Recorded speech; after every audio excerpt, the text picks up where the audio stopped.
Weekly expiry के दिन बाजार में मुनाफा वसूली हावी। निफ्टी करीब 120 अंक फिसलकर 26,050 के पास बंद। बैंक निफ्टी भी करीब 350 अंकों की कमजोरी के साथ 59,350 के करीब बंद। नहीं थम रही रुपए की गिरावट। डॉलर के मुकाबले रुपए ने 89 रुपए 95 पैसे का रिकॉर्ड निचला स्तर छुआ। 6 महीने में रुपए में करीब 4.5% की गिरावट। डिस्काउंट पर ब्लॉक डील से बजाज हाउसिंग फाइनेंस का शेयर करीब 7% टूटा। 2.5% इक्विटी के कई सौदे। प्रमोटर बजाज फाइनेंस ने बेची हिस्सेदारी। रबर की कीमतों पर दबाव से टायर शेयरों ने पकड़ी रफ्तार। बालकृष्ण इंडस्ट्रीज का शेयर करीब 7% दौड़ा। एमआरएफ, अपोलो टायर और सीएट में भी खरीदारी।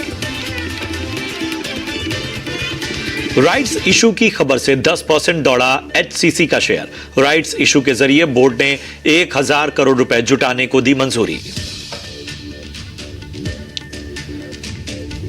स्पार्क के शेयर में 20% का अपर सर्किट। नवजात शिशु से जुड़ी दवा को लेकर अमेरिका की कोर्ट से पक्ष में आया फैसला। और मजबूत नतीजों से 10% के अपर सर्किट पर लॉक हुआ एमवी का शेयर। सितंबर तिमाही में कंपनी का मुनाफा 580% बढ़ा। आय में करीब 180% की बढ़ोतरी।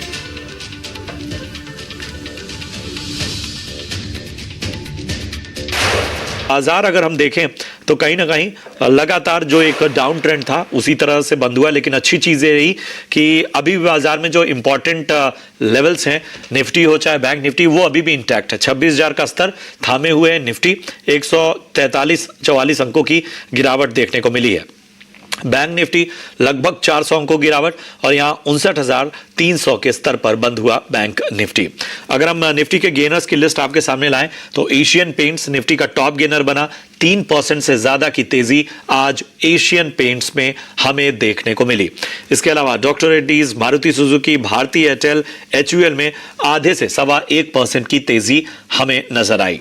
बात करें अगर लूजर्स की तो इंटरग्लोब एविएशन यानी इंडिगो का शेयर टॉप लूजर रहा 1.5% से ज्यादा की गिरावट के साथ। Axis bank, Reliance, ICICI bank, HDFC bank और एलएनटी 1 से 1.5% तक टूटते हुए नजर आए। एडवांस डिक्लाइन रेशियो साफ तौर पर बताता हुआ कि आज बाजार में जो गिरने वाले शेयर थे उनका पलड़ा भारी था। 1926 शेयर ऐसे थे जो कि लाल निशान में बंद हुए और 967 शेयर ऐसे थे जो कि हरे निशान में बंद हुए। हालांकि खबरों की वजह से कुछ स्टॉक और सेक्टर में एक्शन जरूर नजर आया। कुणाल हमारे साथ हैं। कुणाल, इस बाजार में जिस तरह से लेवल अभी इंटैक्ट है, अभी भी दमखम बाकी तो लगता है, और जिस तरह के हायर ट्रेंड थे और वीकली एक्सपायरी का दिन, एक तरह की एक्सपेक्टेड मुनाफा वसूली तो कहीं ना कहीं चली रही थी। इन सब के बीच में बताइए, क्या मार्केट पर अभी भी आप बुलिश हैं या आपको लगता है कि थोड़ा सतर्क नजरिया अब यहां से अपनाना होगा? यहाँ से थोड़ा सा सतर्क नजरिया ही यहाँ पे अपनाना होगा। आप देखिए आज के दिन में हमें 100 पॉइंट के नीचे की गिरावट देखने को मिली। कल के दिन में भी ऊपरी लेवल पे हाई बनाने के बाद हमें एक गिरावट देखने को मिली। अच्छी बात यह है कि 26,000 का सब कुछ ले लिया है, लेकिन जिस हिसाब से निफ्टी में मोमेंटम है, लग रहा है कि 26,000 के लेवल के नीचे निफ्टी 25,800 तक के भी लेवल दिखा सकती है। यानी अगर 25,800 ब्रेक होता है तो फिर फर्दर गिरावट भी एक्सटेंड होती हुई हमें निफ्टी में देखने को मिल सकती है। ओवरऑल जो व्यू है फिलहाल वो पॉजिटिव साइड का नहीं है, थोड़ा सा कंसर्न वाला है। 26,000 अगर ये ब्रेक होता है तो फिर आपको 25,800 तक के भी लेवल निफ्टी दिखा सकती है। सो व्यू यहाँ पे थोड़ा सा डाइसी है, थोड़ा सा वीक मोमेंटम का है। एंड ऊपरी लेवल की बात करें तो ऊपरी लेवल पे जो रेजिस्टेंस फिलहाल आ रहा है वो आप 26,300 का पकड़ के चल सकते हो। तो ये अभी इस तरह आपको नजर आ रहे हैं।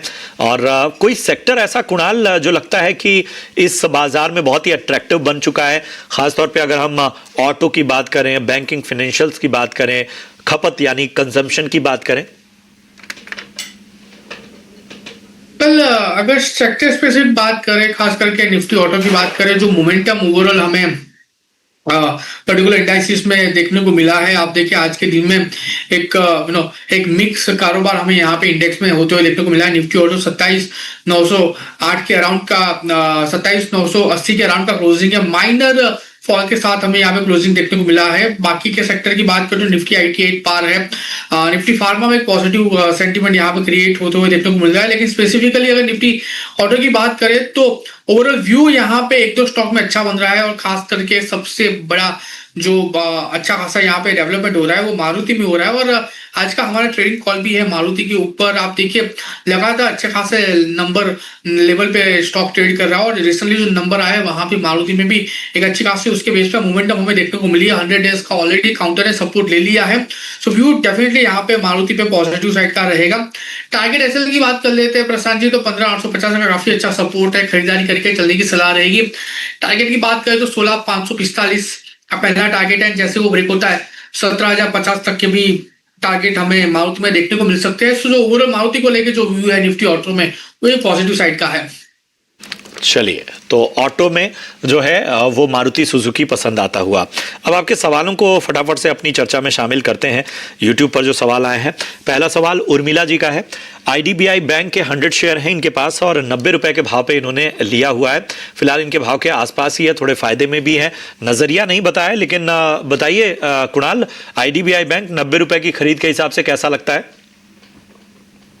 आईडीबीआई बैंक की बात करें, फिलहाल स्टॉक 99 को 84 का राउंड है। व्यू डेफिनेटली पॉजिटिव साइड का है। 106 का पहला टारगेट है, 106 जैसे ही ब्रेक होगा आने वाले दिनों में 112 तक के भी लेवल हमें देखने को मिल सकते हैं। सो जो व्यू है काउंटर में पॉजिटिव साइड का ही है, पोजीशन होल्ड करके चलने की सलाह रहेगी। चलने की सलाह, पॉजिटिव नजरिया आईडीबीआई बैंक पर नजर आता हुआ। सुरेंद्र शर्मा जी का सवाल लेते हैं और इन्होंने सुजलॉन में खरीदारी की हुई है।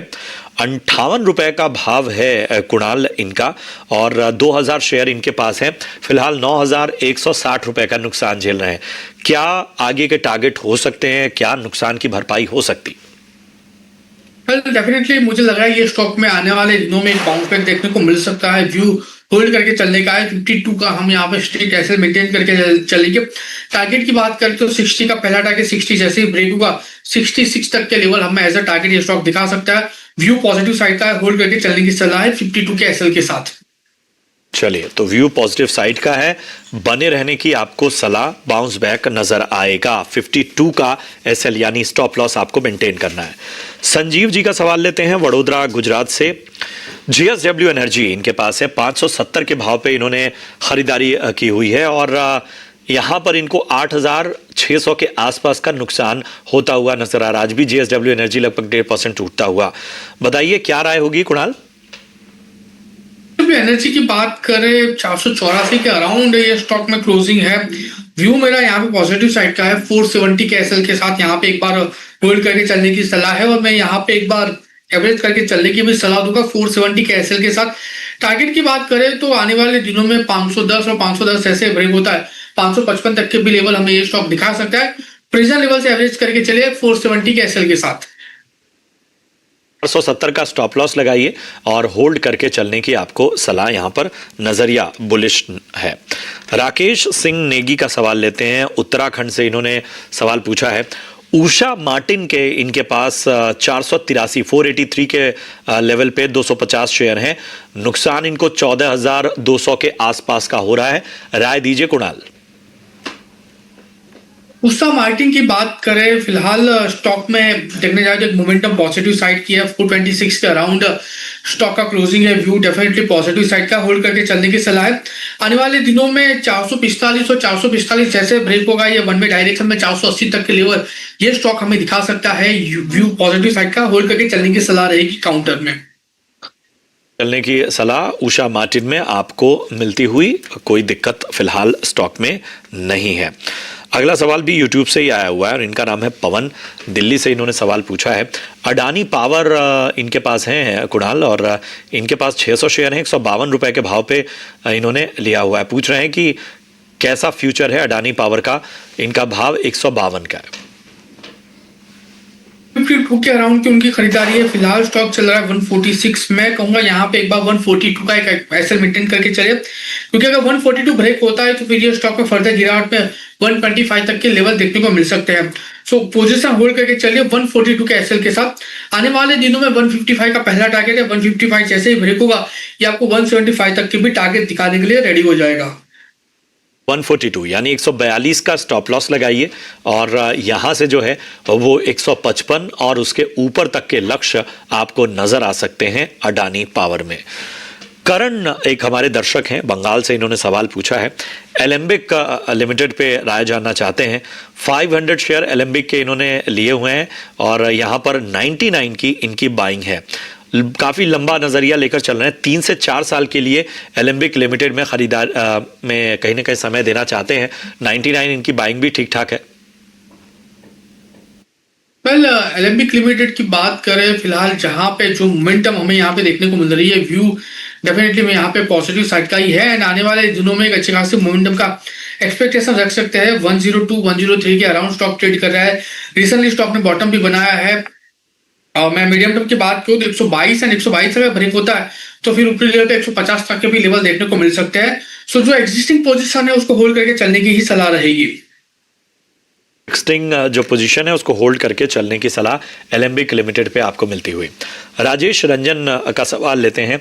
ईज माई ट्रिप इन्होंने रखा हुआ है 12.5 रुपए के भाव पे और इनके पास 30,000 शेयर हैं और इनको 1,18,800 का नुकसान हो रहा है। बताएं क्या राय होगी ईज माई ट्रिप पे? 8.5 रुपए के अराउंड ये स्टॉक पे क्लोजिंग है। आज देखने जाए तो अपर सर्किट भी लगाई है। 12.5 रुपए के अराउंड का प्राइस का उनका खरीदारी है। एक बार होल्ड करके चलने की ही सलाह रहेगी। आने वाले दिनों में सबसे पहला टारगेट जो हमें देखने को मिलेगा वो 11 होगा और 11 जैसे ही ब्रेक होगा 14 तक के टारगेट हमें ये स्टॉक दिखा सकता है। अगर 14 का लेवल आता है तो एक बार आप एग्जिट करके चले जाए, क्योंकि जिस हिसाब से कंपनी का मॉडल है, जिस हिसाब से कंपनी का फंडामेंटल है, मुझे नहीं लग रहा कि 14 के ऊपर कोई भी मोमेंटम हमें ये स्टॉक दिखाएगा। को मिलती हुई प्रदीप का सवाल लेते हैं अहमदाबाद से। इन्होंने सवाल पूछा है अडानी एंटरप्राइजेज इनके पास है, 40 शेयर हैं, 3500 के भाव पे अडानी एंटरप्राइजेज में खरीदारी इन्होंने की हुई है। अच्छा खासा नुकसान इनको होता हुआ, बताइए क्या करना चाहिए? अडानी एंटरप्राइज की बात करें 3500 के अराउंड उनकी खरीदारी है। 40 स्टॉक है, फिलहाल स्टॉक 300 के अराउंड है। व्यू मेरा फिलहाल जो एग्जिस्टिंग पोजीशन है उसको होल्ड करने का ही है। मुझे लग रहा है कि बाउंस बैक में स्टॉक आने वाले दिनों में 2600 तक के लेवल दिखा सकता है। सो अगर यहाँ पे पॉसिबल है तो एक बार एवरेज करके चलने की भी सलाह रहेगी। तो ये है रणनीति आपको अडानी एंटरप्राइजेस पे मिलती हुई। दिवाकर का सवाल लेते हैं मुंबई से। इन्होंने सवाल पूछा है जियो फाइनेंस पे इनको राय चाहिए। 1500 शेयर हैं इनके पास, 350 का भाव है इनका। नुकसान तो हो रहा है लेकिन 2 से 3 साल और रुकना चाहते हैं जियो फाइनेंस में। 5 के अराउंड का स्टॉक ट्रेड कर रहा है और अगर 2 से 3 साल का नजरिया है तो घबराने वाली कोई बात नहीं है। और मैं यहाँ तक कहूंगा कि अगर कोई भी गिरावट आती है प्रेजेंट लेवल से तो आप एवरेज करके भी चल सकते हो। आने वाले दिनों में एटलीस्ट जिस हिसाब से स्टॉक का फंडामेंटल है, हमें उसका ऑल टाइम हाई जो लगा है 390 के अराउंड वो भी देखने को मिल सकता है। वो ब्रेक होने के बाद 450 तक के भी लेवल ये स्टॉक दिखाने के लिए सक्षम है।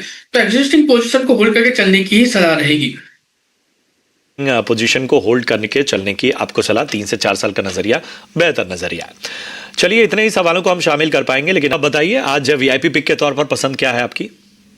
2 स्टॉक है। सबसे पहला मारुति है, बहुत बढ़िया लेवल में मारुति ट्रेड कर रहा है। स्टॉक ने 100 डेज एमए का सपोर्ट भी लिया हुआ है। सो मारुति यहाँ पे पॉजिटिव व्यू है। 15,850 का यहाँ पे एक एस्टिमेट करके चलेंगे।